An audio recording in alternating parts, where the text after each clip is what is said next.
ప్రభునందు మాకు అత్యంత ప్రియులైన దేవుని ప్రజలందరికీ యేసుక్రీస్తు వారి శుభప్రదమైన శ్రేష్టమైన ఉన్నతమైన పరిశుద్ధమైన నామంలో శుభాలు ప్రకటిస్తున్నాను.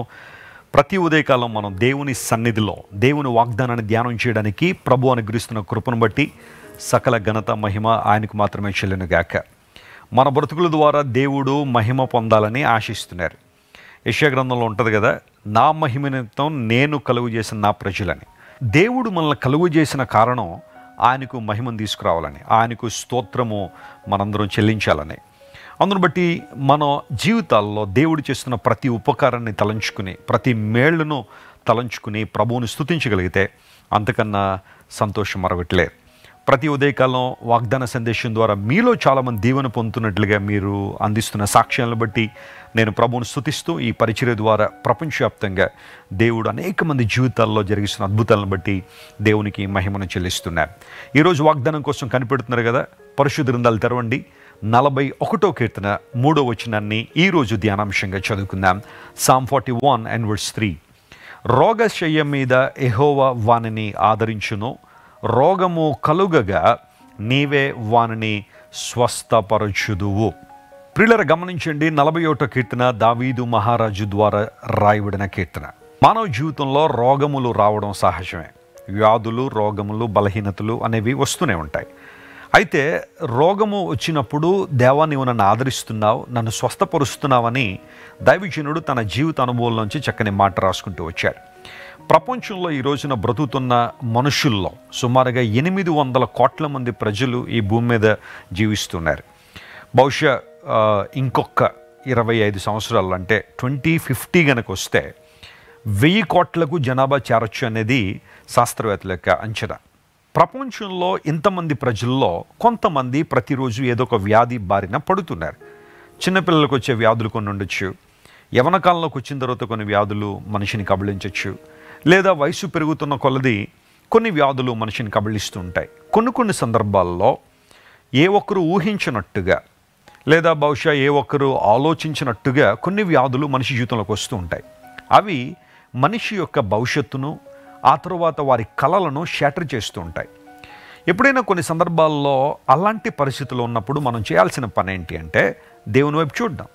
ఎందుకోసం అంటే లేఖనములో అనేక చోట్ల దేవుడు మనల్ని స్వస్థపరచువాడని చాలా స్పష్టంగా వ్రాయబడింది. దేవునికి అసాధ్యమైంది ఏది లేదు. చాలామంది బహుశా ఈ రోజుల్లో స్వస్థత లేవు అని వాదించే వాళ్ళు కొంతమంది ఉండొచ్చు. అలా చెప్పడం వలన దేవుని యొక్క సార్వభౌమాధికారాన్ని మనం ప్రశ్నించినట్టే. దేవుడు స్వస్థపరచగలడు, ఆయన బాగు చేయగలడు, ఆయన ఏదైనా చేయగలడు. ఆయనకు అసాధ్యమైంది ఏదీ లేదు. That's what we believe. దేవుని లేఖనాల ద్వారా మనం నమ్మేది ఒకటే. అయితే మనం చేయాల్సిన పని ఏంటంటే దేవుని సన్నిధిలో కనిపెట్టడం, ఆయన సన్నిధిలో ప్రార్థన చేయడం. నిన్ను స్వస్థపరిచి యెహోవా నేనే అని దేవుడు వాగ్దానం చేశాడు. మోషే అడిగాడు, ప్రభువా నీ పేరేంటి అంటే నిర్గమకాండం 3:14 మనందరికీ తెలుసు కదా, I am that I am, నేను నేనే అని ప్రభువు చెప్పారు. ఆ నేనే అనే మాటలో ఎంత గొప్ప అధికారం దాగి ఉంది అంటే ఆయన తప్ప మరొకరు లేరని అర్థం. నాకు చాలామంది డాక్టర్లు పరిచయం ఉన్నారు. మన క్రైస్ట్ టిప్ సెంటర్లో కూడా క్రిస్టియన్ డాక్టర్స్ అసోసియేషన్ ప్రారంభించాం. సుమారుగా కొన్ని 100 మంది డాక్టర్స్ దానిలో ఎన్రోల్ అయ్యి ఉన్నారు. ఆయా సందర్భాల్లో నేను వారితో మాట్లాడుతున్నప్పుడు వారు తెలియజేసే అంశం ఏంటంటే, వెస్లీ గారు మేము ఒక మనిషికి ట్రీట్మెంట్ ఇవ్వగలం, కానీ స్వస్థపరిచేది మాత్రం దేవుడే, దేవుని చేతిలోనే ఉంది. డాక్టర్లు చాలా అద్భుతమైన సేవా కార్యక్రమాలు చేస్తున్నారు, ట్రీట్మెంట్ చేస్తున్నారు. అనేక మంది జీవితాల్లో వారు మేలుకరంగా ఉన్నారు, నో డౌట్ అబౌట్ ఇట్. అయితే పరిపూర్ణ స్వస్థత దేవుని దగ్గర మాత్రమే లభ్యము. యేసు ప్రభు వారి లోకానికి వచ్చినప్పుడు ఎంతోమంది జీవితాల్లో ఆయన అద్భుతాలు చేశారు, వారికి స్వస్థతనిచ్చారు. దేవుడు నీ జీవితంలో ఒక అద్భుతాన్ని, ఒక స్వస్థతను జరిగించినప్పుడు దేవుడు నీ నుండి ఆశించేది ఒకటే, కృతజ్ఞతతో కూడిన మనస్సు. 10 మంది కుష్ఠరోగులు బాగు చేయబడిన తర్వాత అందులో ఒకడే తిరిగి వచ్చాడు. మిగతా 9 మంది తమ మార్గాల్లోకి వెళ్ళిపోయారు. ఆ 9 మంది ఎక్కడ అని ప్రభు అడిగాడు. అయితే తిరిగి వచ్చిన ఆ వ్యక్తి ప్రభువుని మహింపరిచినట్టుగా లేఖనాల్లో మనం చూస్తున్నాం. గమనించండి ప్రియులారా, స్వస్థత లేనప్పుడు, అనారోగ్యం కబళించినప్పుడు, కొన్ని రోగాలు మన మీద పడినప్పుడు మనం చేయాల్సిన పని దేవుని సన్నిధిలో ప్రార్థన చేయడం. దేవుడు తన శక్తి ద్వారా, తన చిత్తం ద్వారా మనకు స్వస్థత అనుగ్రహించినప్పుడు మరలా దేవునికి కృతజ్ఞత తెలియజేయాల్సిన వారమై ఉన్నాం. స్వస్థత పొందుకున్న తర్వాత ఇష్టానుసారం తిరగాలని దేవుని ఉద్దేశం కాదు, నువ్వు లోకానుసారంగా బ్రతకాలని దేవుని ఉద్దేశం కాదు.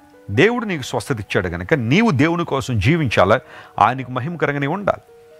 రోగశయ్య మీద పడినప్పుడు ఒక మనిషికి నిజమైన ఆదరణ కావాలి. ఓ దేవుని సేవకుడు ఇలా అంటాడు, హాస్పిటల్లో చాలా సిన్సియర్ ప్రార్థనలు వినబడతాయని, జెన్యూన్ ప్రేయర్స్ అక్కడే వినబడుతూ ఉంటాయని ఒక దైవజనుడు అన్నాడు. అది వాస్తవమే. హాస్పిటల్లో కొన్ని సందర్భాల్లో రోగులు వారు కోరుకునేది స్వస్థత. ప్రార్థన చేశారంటే మనస్ఫూర్తిగా అక్కడ ప్రార్థన చేస్తూ ఉంటారు. గమనించండి ప్రియులారా, దేవుడు స్వస్థపరుచువాడు. ఒకవేళ ఏ రోగంతో ఈరోజు నువ్వు సఫర్ అవుతున్నా, అది ఒకవేళ దీర్ఘకాలిక వ్యాధి కావచ్చు, లేదా కొన్ని రకాల వ్యాధులు కొంతకాలం ఉండి వెళ్ళిపోయేవి కావచ్చు, వాట్ ఎవర్ ఇట్ ఈస్, నువ్వు దేవుని సన్నిధిలో ప్రార్థన చేయగలిగితే, ప్రభువా నాకు స్వస్థత దయచేయండి, నేను నీ సాక్షిగా నీకు మహిమకరంగా నేను ఉంటానని దేవునితో నీవు మాట్లాడగలిగితే ఖచ్చితంగా దేవుడు గొప్ప కార్యాలు జరిగిస్తాడు. క్రైస్ట్ టిప్ సెంటర్లో మనం ప్రకటించేది ఒకటే, మొట్టమొదటిగా యేసు ప్రభు ఈ లోకానికి ఆత్మరక్షణ ఇవ్వడానికి వచ్చారు. నీ ఆత్మకు రక్షణ చాలా ప్రాముఖ్యమైనది. యేసు ప్రభు దగ్గరకు ఒక వ్యక్తి ఎందుకు రావాలంటే ఆత్మరక్షణ కోసం. ఆ తర్వాత నీకు కావలసిన ప్రతి అవసరాన్ని తీర్చడానికి దేవుడు శక్తి గలవాడు. కాబట్టి స్వస్థత కావాలన్నా, విడుదల కావాలన్నా, ఆశీర్వాదం కావాలన్నా, దేవుని సన్నిధిలో నీకు ఎలాంటి ఆశీర్వాదం అవసరమైనదో నువ్వు దేవునితో చెప్పగలిగితే ఖచ్చితంగా ప్రభు నీ జీవితంలో మేలు చేస్తారు. క్రైస్ట్ టిప్ సెంటర్లో ప్రతి ఆదివారం, ప్రతి శుక్రవారం గంభీరమైన ఆరాధనలు జరుగుతున్నాయి. శుక్రవారం ఉపవాస ప్రార్థన జరుగుతుంది. ఎంతోమంది సాక్ష్యాలు చెబుతున్నారు, ప్రార్థనల ద్వారా మా జీవితంలో అద్భుతాన్ని చూసాం, స్వస్థతను చూసాం. నేను చెబుతూ ఉంటానమ్మా, దేవునికి మాత్రమే మహిమ. ప్రార్థన చేయడం మన బాధ్యత, అద్భుతాలు చేయడం యేసయ్య బాధ్యత. ఒకవేళ ఈరోజు ఏ రోగంతో నువ్వు పడి ఉన్నా, దేవుని వైపు చూడు, ఆయన లేవనెత్తి తనకు మహిమకరంగానే ఉండాలని ప్రభు ఆశిస్తున్నాడు. ప్రార్థన. ప్రేమగల తండ్రి, ఈరోజు మీరు మాతో మాట్లాడిన ప్రతి మాటను బట్టి నీకు స్తోత్రాలు. రోగశయ్యం మీద మమ్మల్ని ఆదరించే దేవుడు, రోగము కలుగగా మమ్మల్ని స్వస్థపరిచే దేవుడు గనుక నీకు స్తోత్రాలు. ఈరోజు ఈ వాగ్దాన సందేశాన్ని వీక్షిస్తున్న మా ప్రియులు ఎంతమంది అయితే రోగాల బారిన పడి, వ్యాధుల బారిన పడి ప్రభువా ఇబ్బందులు ఎదుర్కొంటున్నారు, ఆనాడు రక్తస్రావ రోగంతో బాధపడుతున్న స్త్రీ అనేక తిప్పలు పడినట్టుగా ఎంతమంది అయితే ఇబ్బందుల్లో ఉన్నారో, యేసు నామంలో ప్రభువా వారిని స్వస్థపరచుమని వేడుకుంటున్నాను. Father God, in the name of Jesus, we are releasing your power into your people's lives.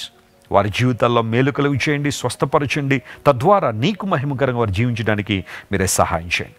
ఎలాంటి భయంకర వ్యాధితో బాధపడుతున్నా, మరణశయ్యల మీద ఉన్నవారు, హాస్పిటల్ ఐసీయూల్లో ఉండి ఇబ్బందికర పరిస్థితులు ఉన్నవారు ప్రభువా ఈ ప్రార్థనలు ఏకీవిస్తుంటే మేలుతో వారు నింపండి, తాకండి, దర్శించండి, స్వస్థపరచండి. ఘనత మహిమ నీకే చెల్లిస్తూ యేసు నామం పేరిట అడిగి వేడుకొనిచున్నాం తండ్రి. Amen, amen. God bless you dear friends. వెళ్ళిపోయే ముందు ఈ లింక్ కొంతమంది షేర్ చేయండి, వాళ్ళు కూడా దేవుని మాటలు వింటారు. ఆ విధానంలో మీరు దేవుని సువార్తలో పాలుభాగస్తులై ఉంటారు. God bless you. Have a wonderful day.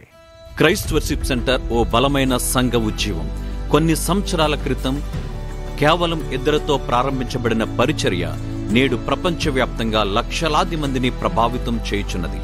Rajahmundry, Secunderabad, Bengaluru, Chennai, Nellore, Dubai, Bahrain, Karimnagar, Visakhapatnam, Gadwal, Kovvur, Malakapalli, Sri Lanka, Bhutan, Addateegala, Palamuru, Ongole, Ballari, Korukonda, Pothavaram, Nallajerla, Venkataramayyagudem, Machilipatnam, ఇందిరానగర్లతో పాటు అనేక గ్రామాల్లో క్రైస్ట్ వర్షిప్ సెంటర్ ఆరాధనలు జరుగుచున్నవి. వాక్య సంబంధమైన ఉద్యమంలో, పరిశుద్ధాత్మ సంరక్షణలో కొనసాగాలనుకునే ప్రతి ఒక్కరికి మా ప్రేమపూర్వక ఆహ్వానాన్ని అందిస్తున్నాము. రండి, ఆత్మతో సత్యముతో ప్రభువైన యేసుక్రీస్తును ఆరాధిద్దాం. మీరు ఇంతవరకు విన్న దైవ సందేశం మరియు దేవుని సేవకులు చేసిన ప్రార్థన మీకు ఆశీర్వాదకరముగా ఉన్నదని విశ్వసించుచున్నాము. ఈ సందేశాన్ని మీ స్నేహితులకు, బంధువులకు షేర్ చేయండి.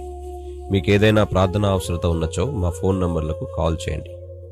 దేవుడు మిమ్మల్ని ప్రేరేపిస్తే విశ్వాసంతో సాగుచున్న ఈ పరిచర్యను ప్రోత్సహించండి. మరిన్ని వర్తమానాలు, పాటలు వినుటకు జాన్ వెస్లీ మినిస్ట్రీస్ అను మా యూట్యూబ్ ఛానల్ను సబ్స్క్రైబ్ చేసుకోనండి. ప్రభువైన యేసుక్రీస్తు కృప మీకు తోడైండును గాక.